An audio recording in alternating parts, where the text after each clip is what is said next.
Welcome to Franchise Empires, where aspiring entrepreneurs learn exactly what it takes to become a successful franchise owner, from one location to 10 and beyond. I'm the Wolf of Franchises. Hey everyone, it's the Wolf. Today on the show we have Carmelo Marsala, the founder of SprayNet.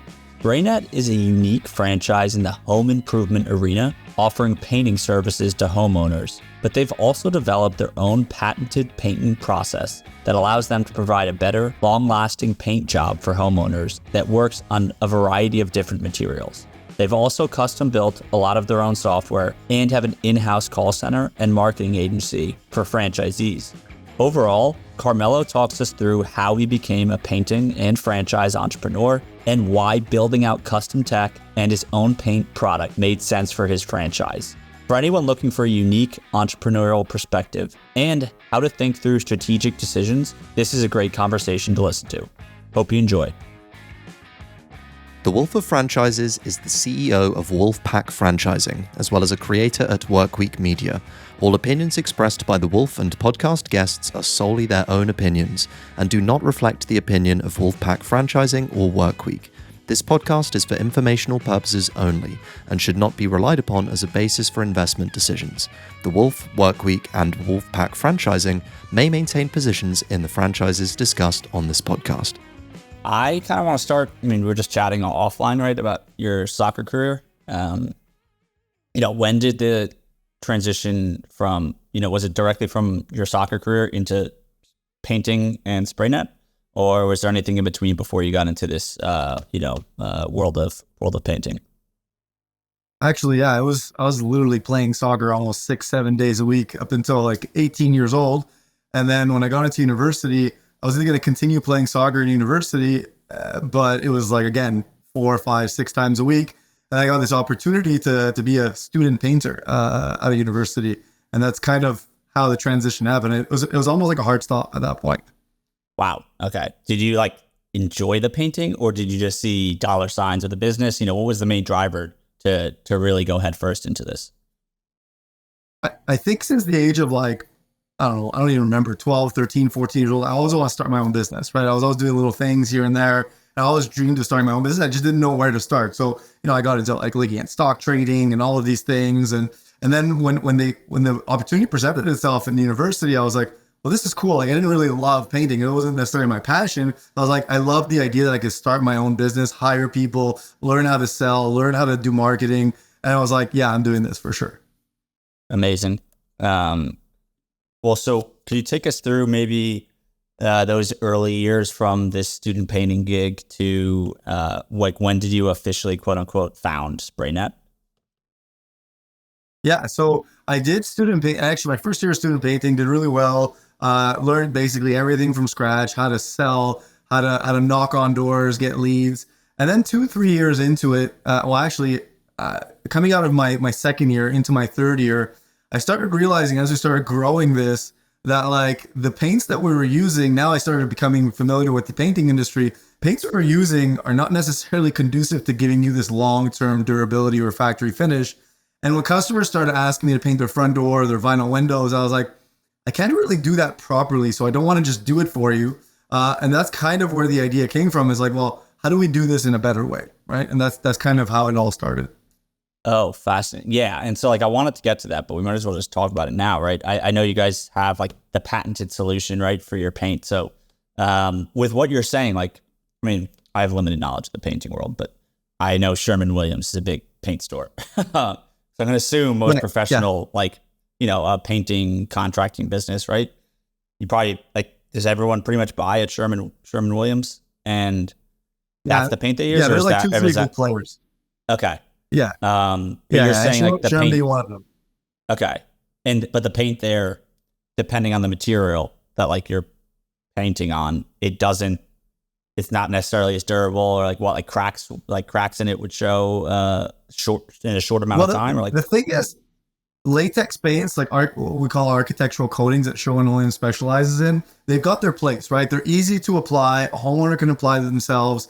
They'll generally look pretty good, but they're not necessarily made to have the same properties that you'd get from a brand new door, for example, right? So the point is, change the color of something, but it's easy to apply. So their whole model is let's make paint that anybody can use, and we can manufacture in bulk.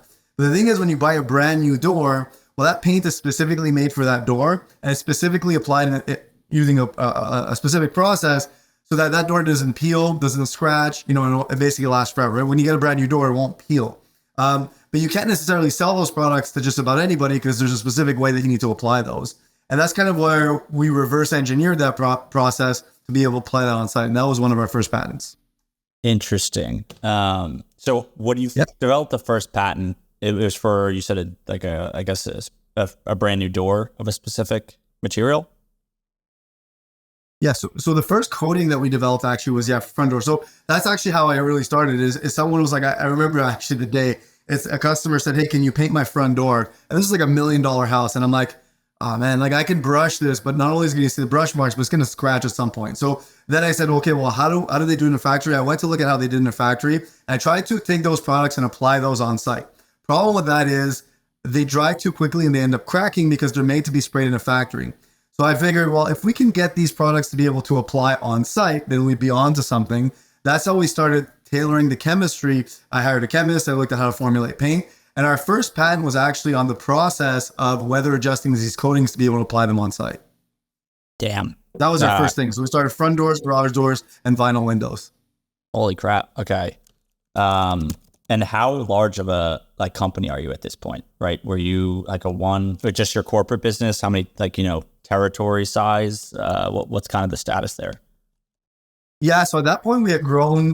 We were doing about $2 million in sales. So, but this is actually relatively big because this is 2012, and we only had 5 months to do that. So we had a lot of trucks on the road, but we realized that there was like a lot of limitations to these types of paints, and it also drastically decreased the size of our season too. So we couldn't paint in specific conditions and whatnot. There would always be reactions. So at that point, we were doing about $2 million in sales.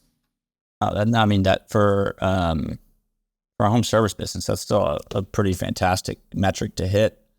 I think the more impressive part to me is, right, developing a new innovative paint solution it's a different business than just like the actual service of painting people's houses, right? So like the fact that you're able to hire a chemist and work, like you as a founder, like how did that go, right? You're leading, you still need to run the painting, like go paint customers' houses. But then like, are you just moonlighting and like getting updates from the chemist on like, how's the product development going? Well, so actually, if I want to take a little quick step back, the reason why I was also frustrated was not only the limitations of the paint, but also whenever I would go do a quote, I was basically competing against the homeowner, their brother-in-law, or every other painting company. So I was basically selling time. So I need to sell something that they can't do themselves or not everybody else can do. So I was actually very interested in creating something that had additional value for the customers, because not only would that be better for our margins, but also it would be easier for me to sell this product, right? So we were actually initially saying, hey, we're the first people that can bring you that factory finish on site. So I actually was working with the chemist hand in hand. Like at that point, I had a production manager, I had a salesperson. We had grown the business to the point where I could work on the business, less in it. And this was actually very important for me because one of the things is not just the durability that was important, but how you can apply it. And I was spraying the houses myself, right? So I knew like, hey, when we spray this, it can't sag this way. It's got to cover this way. I got to be able to spray it with no overspray this way. So that was actually almost equally as important than the final fill properties, if not more important. Because if our guys couldn't apply it properly, didn't matter how good the paint was, that was as important, right? Yeah. So I was like working almost hand in hand, almost full time with our chemists. Incredible. And so do these paints, and like I guess you guys as now a franchise, right? SprayNet. You only do you guys specialize, right, in like the front doors, the garage doors, etc., or are you still doing the whole house? And then plus, hey, like for these other areas, like we actually have the premium best product that will actually be long lasting for let's say the front door. Yeah. So we started with front doors, garage doors, windows. Now we do aluminum siding. We actually have a patented process on how we do vinyl siding. We stain brick. And we actually just launched a new coating that took us 4 years to make. It's a granulated roof coating. So we've basically liquefied a roof. We've taken those same granules that you get in the factory, and we're able to spray them on a roof. So not only does it prolong its life, but allows it to change its color, and it doesn't look repainted because all you see is the granule. So it literally looks like a brand new roof. Holy crap. Okay, that's pretty cool. And this patent process, man, like what's that been like? And I guess I know you're based in Montreal, but does this apply to all of North America, or is it just Canada, just the US? And is it the product or the actual process of like actually getting it on a roof as well? Or that's a great question. So we actually have 2 Canadian patents and 3 American patents. We don't patent our chemistry. The reason for that is it's ever evolving, right? We're always optimizing it, but especially we don't want to divulge the formulas. So what we've done is we've actually patented the process.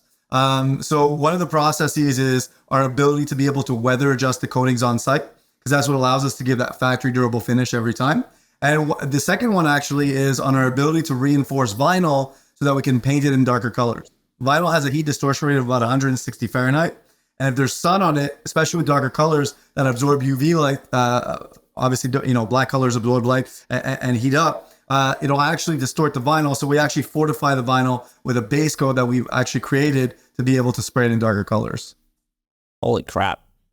How did you like fully, I mean, right, you weren't a chemist by trade. Did you just learn from the first one you hired? And like, do you still have like that, for your corporate staff? Like, do you have just a chemistry department? Like, what's the ops look like? What's this journey been like for you to like, I mean, clearly you know a lot more about paint than the average Joe. So, I mean, yeah. Like at this point, I know, I hope so. Yeah.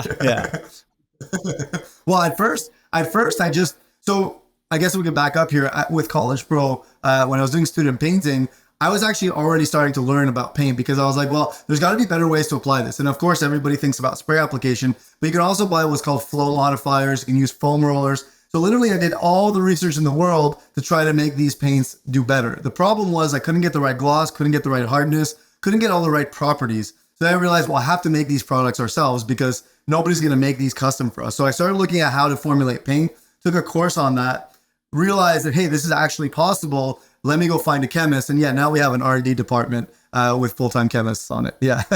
That's super cool. That is super cool, man. Crap, I lost my train of thought here. Damn, what was that question I was going to ask? Oh, yeah. Like, so, I mean, as you're developing these products, I imagine like you have to test them, right?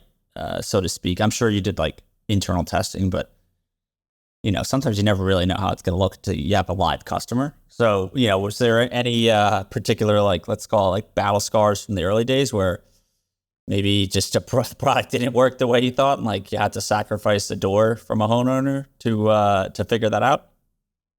So for sure. And the thing is, what I guess a lot of people don't know about paint is you can get these final, like let's say I want hardness and a gloss and all of that. I can get those. I can replicate those in a lab and know that it's going to last. The challenge is, how do I apply that on site? Because it's easy to apply that in a factory. So the first door that we ever sprayed, actually, we sprayed the whole thing. We're like, wow, it looks great. Literally like 10 minutes later, it all cracked. We're like, all right, cool. Let's set it and start over, back to the drawing board. Luckily it was my mom's house. But yeah, so I actually have tested everything on my mom's house. So we stained her brick. She was our first ever brick stain customer. We did her aluminum siding. So a lot of field test happens on the houses of people that we know. And then, of course, we iterate the product. So our franchisees continuously give us feedback. Like, I'll give you an example. There's one product in one specific color that, didn't apply well when it was too humid because it would sag. So we literally just changed the sag resistance of that specific color of that specific product. So we're always optimizing the products now based on feedback. Luckily, now we have a lot more feedback because we have a lot of franchisees. Yeah, that's amazing. And so I imagine, right, like the benefit for the franchisee is that you guys only sell these products through your franchisee network, right? You're not like, are you wholesale? I mean, that's where my mind's going. I'm like, oh, you could maybe wholesale this to like other paint suppliers. But obviously, if it stays in the franchise, that's a pretty big value add, I would imagine, for the franchisees to have that. Well, yeah, it's our competitive advantage. And the thing is, like, people say, well, why doesn't Sherwin-Williams do this? Because we're not in the business of selling paint. We're in the business of selling value to the homeowner, right? Our vision is to be the most cost-effective way to modernize a property. So we wouldn't be able necessarily to even sell these products because there's a specific way you need to apply them that's unconventional, right? So it has to come with the training. It has to come with the whole franchise model. That's super interesting. Yeah. I was, yeah, if you wanted to, you'd almost like, if you were going that direction, you have to like basically be your own supply house, but then you need like a whole staff at every store to teach every other contractor how to do it. So it makes sense now that you went the franchise route. Yeah, so we go all the way from formulation to application. Yeah. And you have to kind of have that whole circle, otherwise it doesn't work. Yep. No, for sure. So at what point were you like, all right, we've got 4, 5, or 6 maybe territories, or you got a large corporate business of your own in the Montreal area. When did you think to start franchising it?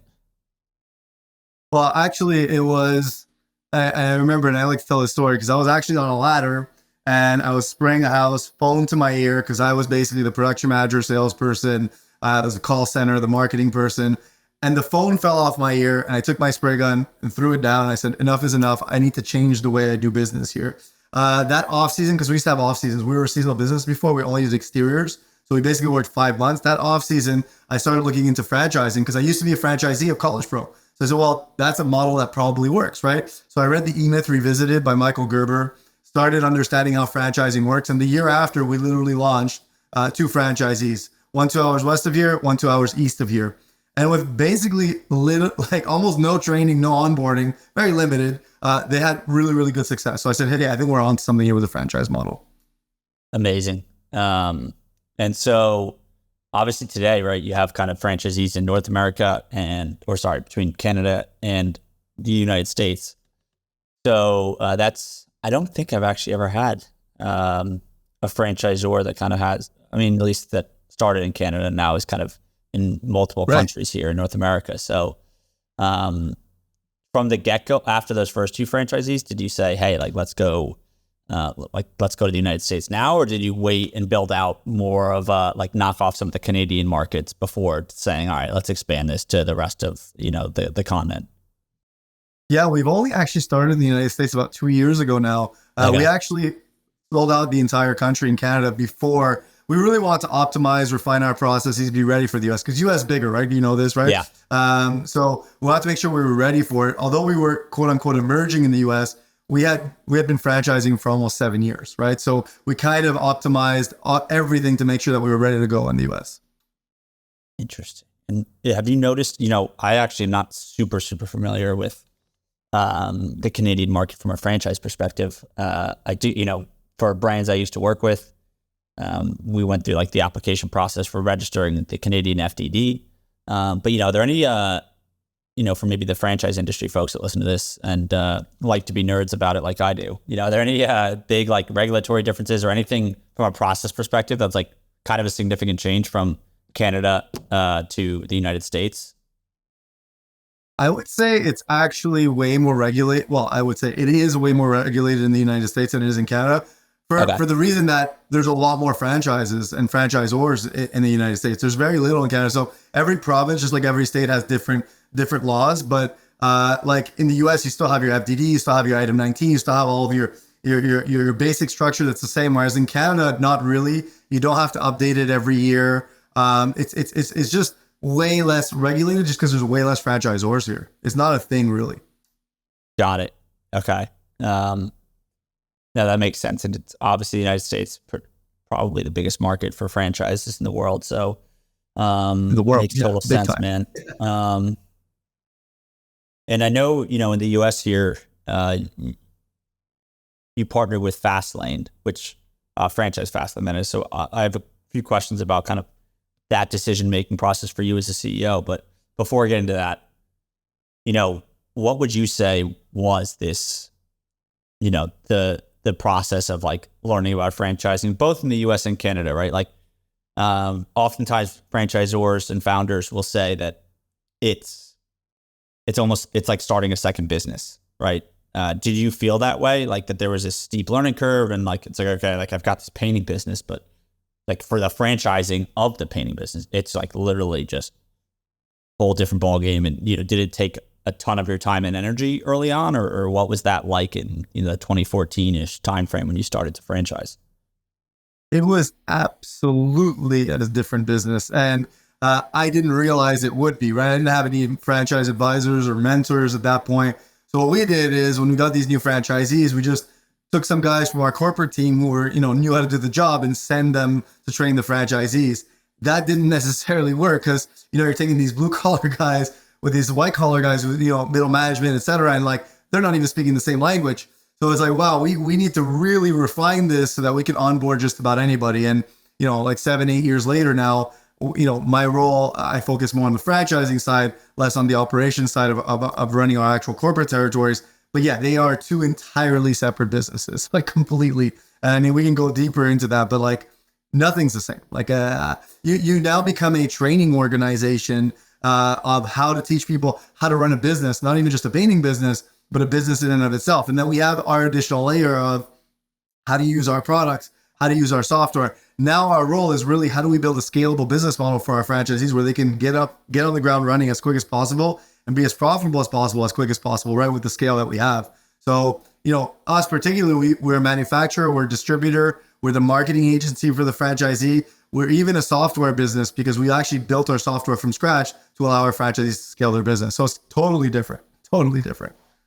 Fascinating. Well, that's good to hear. I mean, I think my point always asking that question is just, if there's new franchisors or people listening to this, think about, starting or franchising their business, right? For that to not to dissuade them, but just, there seems to be at times, depending on, a founder or group, there could be like a false perception that franchising is maybe a get rich quick scheme. Honestly, some people have that view, and I think it's really anything but. So yeah, really not. And I like that you said that because people come up to me all the time, and be like, "Hey, you franchised your business. Can you help me out? Like, let me." And I'm like, "Look, I'm really not trying to dissuade you here, but I'm just letting you know that you're not going to make any money franchising until you've got like a good amount of scale. So like, you need the capital to be able to fund that growth. So like, what we did is we obviously were making money for our corporate territories, but all of that was reinvested to become a franchisor, right? People think, oh, I'm going to have franchisees, I'm just going to make money on top of that. No, not at all. That's not how it works. Yeah, no, I think, it definitely varies by brand, and I don't even want to throw out like just an average because I just think that it varies by brand and industry, right? But basically, like I think anywhere like the range to be conservative is like probably 25 or 30 to 100 units open and operating before a franchisor really hits cash flow, like royalty self-sufficiency, meaning like the royalties are actually paying for, and you're able to profit then off of after including all your coaches and training team and support team for all the franchisees. Because I think that's something people don't factor in. It's like they just do the math with the franchise fees and if they could sell, and they don't factor in that you have to usually hire people to get those franchisees in the door, which takes money from the franchise fees. And also ideally you want to reinvest some of it into the franchisees.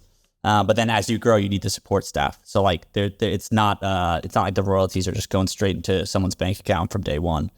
No.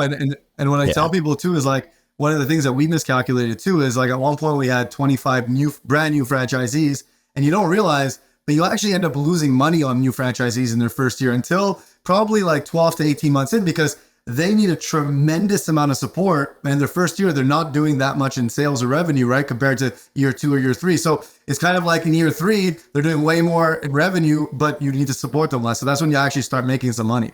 Yeah, no, 100%, man. There's definitely like, kind of got to invest, right, in the business, in their businesses before you see the return. Something that I'm curious about. So you said you developed your own software. I know like, House Call Pro and Jobber in North America are pretty big for like variety of home services industries. So did you guys basically build out your own custom version, not like of that, but basically you don't have a need for a House Call Pro or a Jobber because SprayNet has their own software? Well, exactly. And I mean, it's somewhat similar because all home services kind of follow that same workflow. The reason why we have to create our own is, well, the way that we quote is very, very particular. It's not like any other painting company. And also some of our patents are embedded into our software. So for example, our applicators can put in the weather conditions and it tells them what chemistry to use to be able to actually adjust the paint on site. So like there's a lot of particularities to our software that you wouldn't be able to get from something off the shelf. Similar to, we can't get off the shelf paint products. We couldn't get an off the shelf software to work. So we had to basically build our own.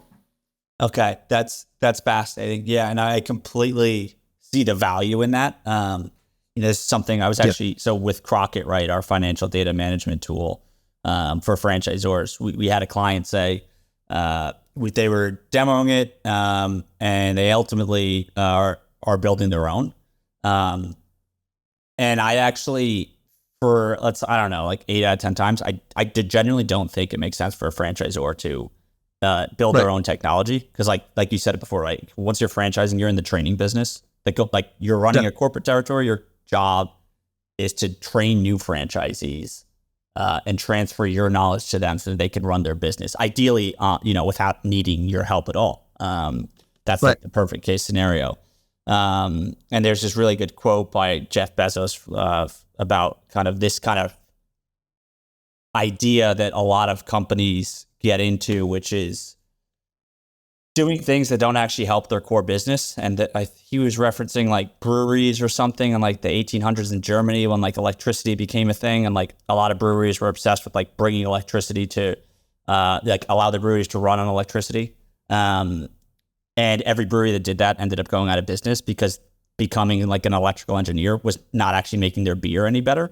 And there was one brewery that became the powerhouse. They just they had some hydro powered system that was already in place, and they just left it, and they became the dominant brewery for a while.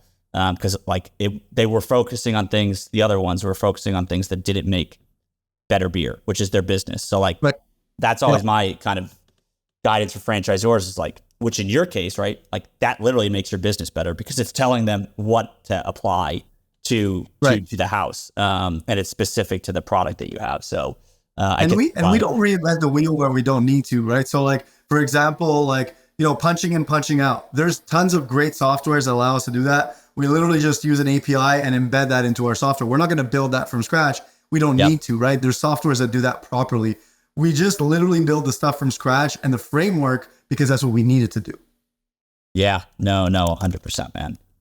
That's super fascinating. And that's also the beauty of it today, right? There's so many amazing tech companies out there that there's a lot of kind of just solutions that you can embed with minimal development work. I think there's a lot of options. And I would say, like, I know you said,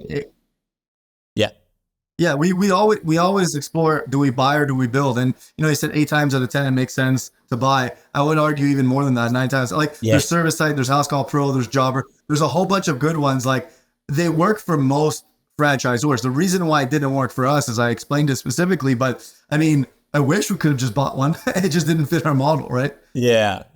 But hey, I mean, in the long run, I think that would, it definitely attributes more value to your company. So that's really cool to see. And you also said, so you do a lot of the marketing on behalf of your franchisees, as far as like getting them, like, I don't know, maybe it's like quotes booked or something, or like walkthroughs and all that. Yeah. So we basically take care of their digital marketing. We teach them how to do all the traditional guerrilla stuff. All the digital marketing, it happens in-house. We have some third-party suppliers that we use too. We do all the creatives.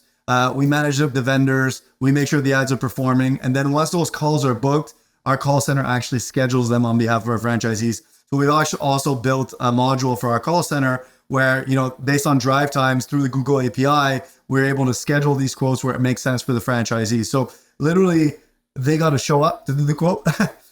Sign the job, which we show them how to do, and then put it into our system to produce it.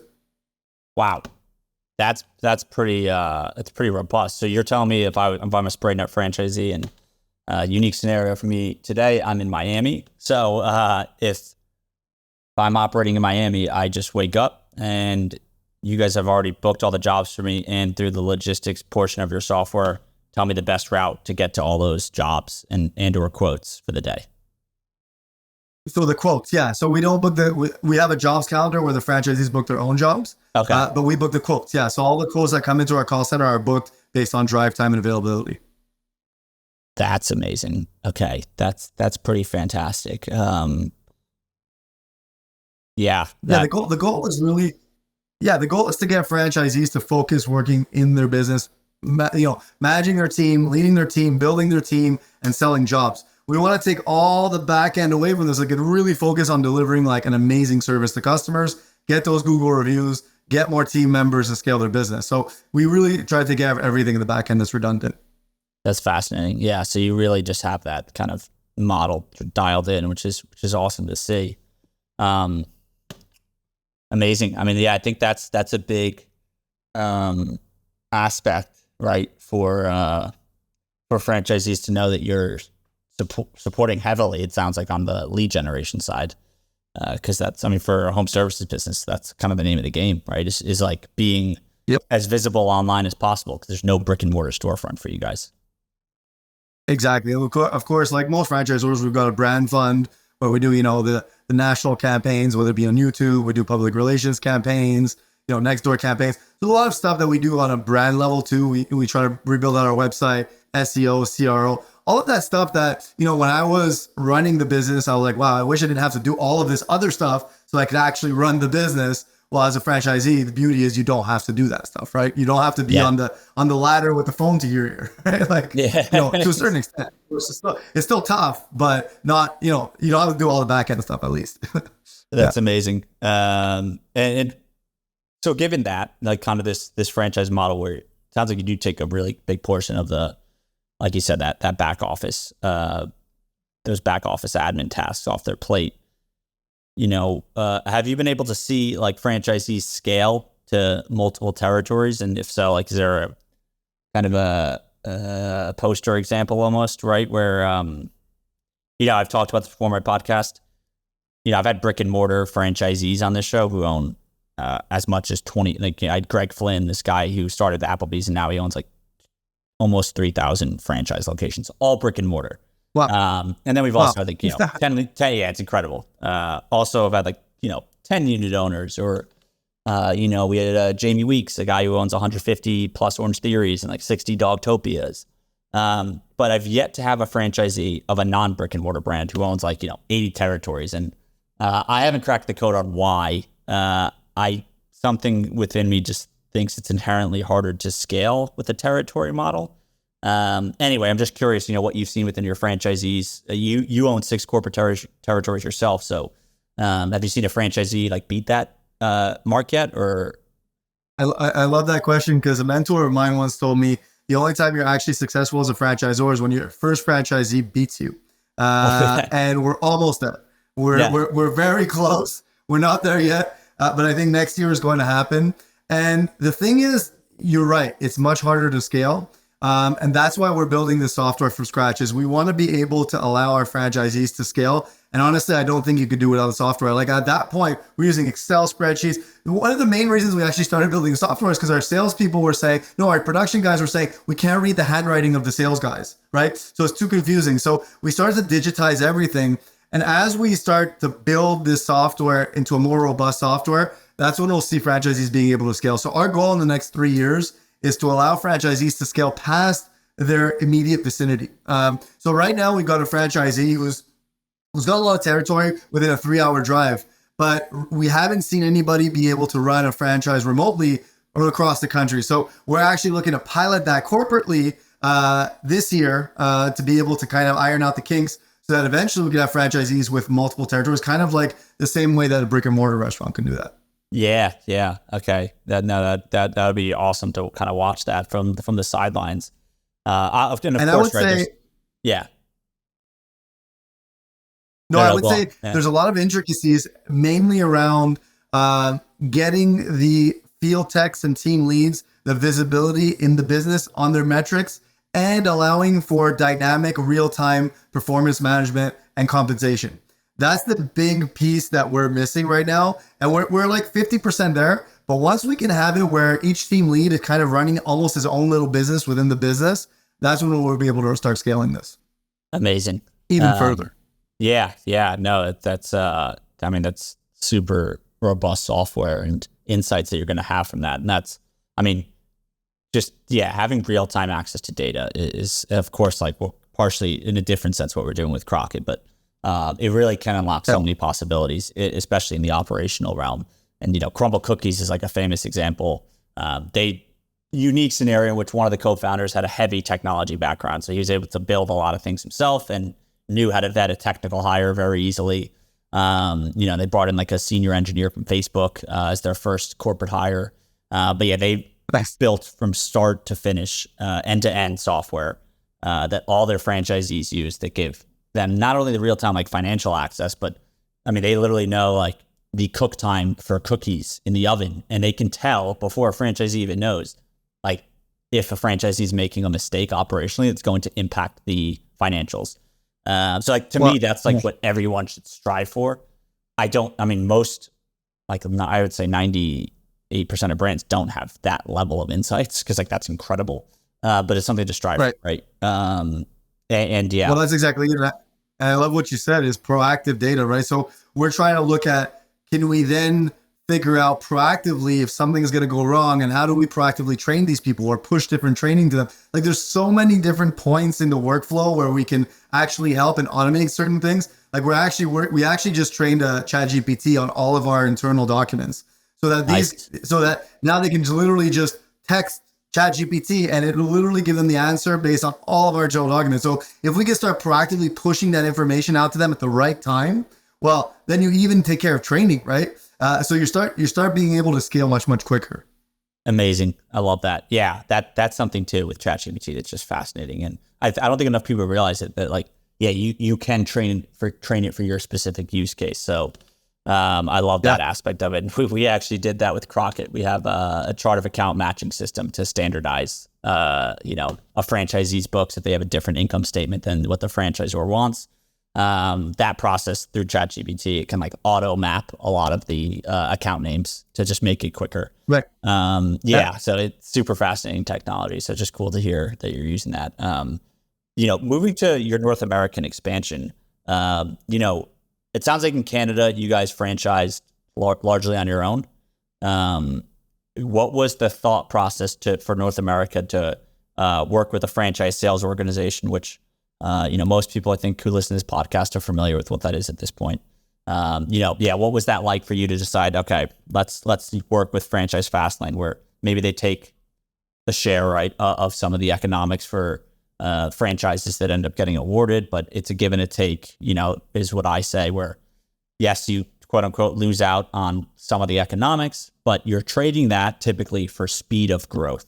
That's to me when it makes sense. And I used to work for a franchise sales org, so like know that world very well. It doesn't make sense for every brand, but yeah, what was your mental process for saying like, this makes sense for my franchise? Well, you spoke about royalty self-sufficiency earlier on, right? And we were at the point where now we had all these talented franchise business coaches because, in Canada, we had to wrap them up to be able to add on all these new franchisees. But as our franchisees start to mature, year 3, year 4, year 5, well, these coaches didn't have much to do anymore, right? Like, so we had all these fixed costs.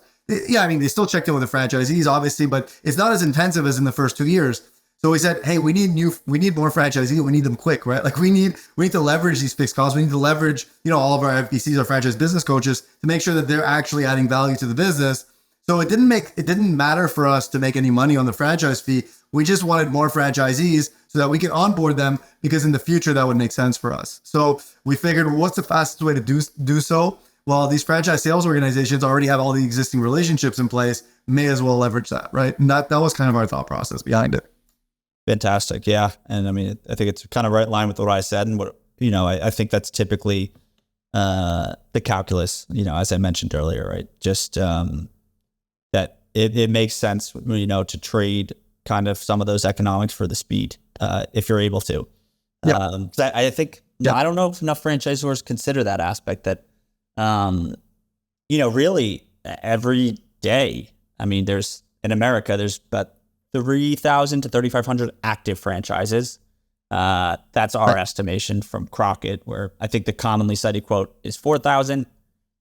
I don't think there actually is 4,000 active franchises. We have data to back that up, but regardless, not really the point. The point is just that they're all going after franchisees, and home services is a pretty big category, and a lot of franchise buyers, they're not necessarily like, don't get me wrong, there are some that are like, I want a fast casual restaurant, or I want, a boutique fitness franchise.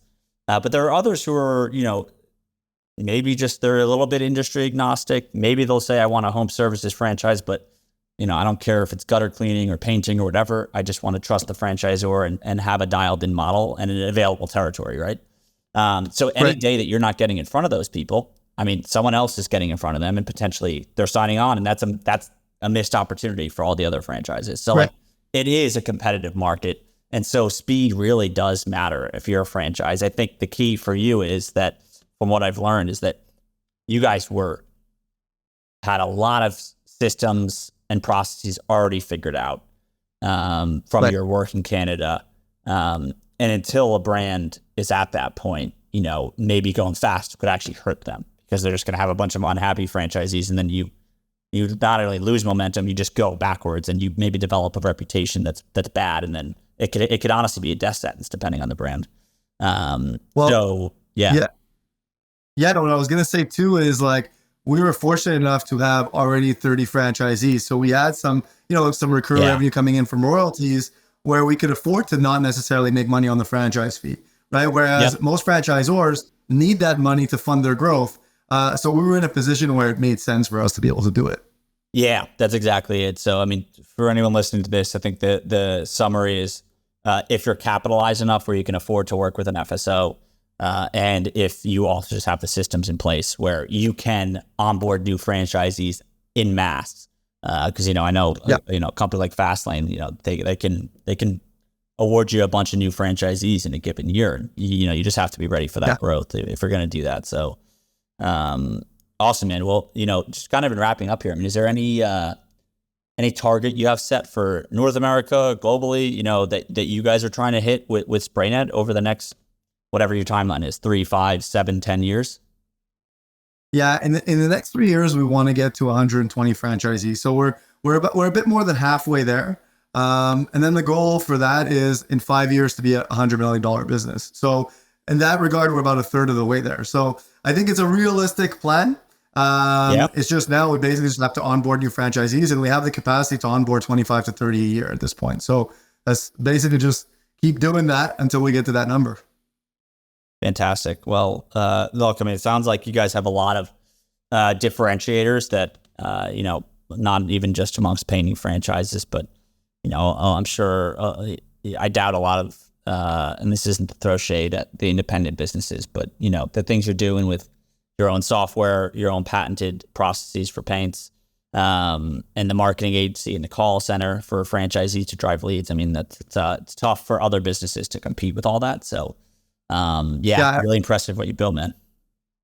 I appreciate it, man. And I think, like, if I had to conclude of, like, what was different or whatnot, it's like I said at the beginning, I didn't want to sell time. So I didn't want to be in the home services space. I wanted to be in the home improvement space and do something that not everybody else could do. So as a result, we don't have much direct competition. We basically have a whole bunch of indirect competitors, which allows us to get like a super high gross margin, right? And that works for our franchisees, and it works for our customers because they also get all the convenience and affordability of conventional painting with all the benefits of replacement. So I guess like that ties into our mission of just creating value. And for me as an entrepreneur, that's kind of what I wanted to do.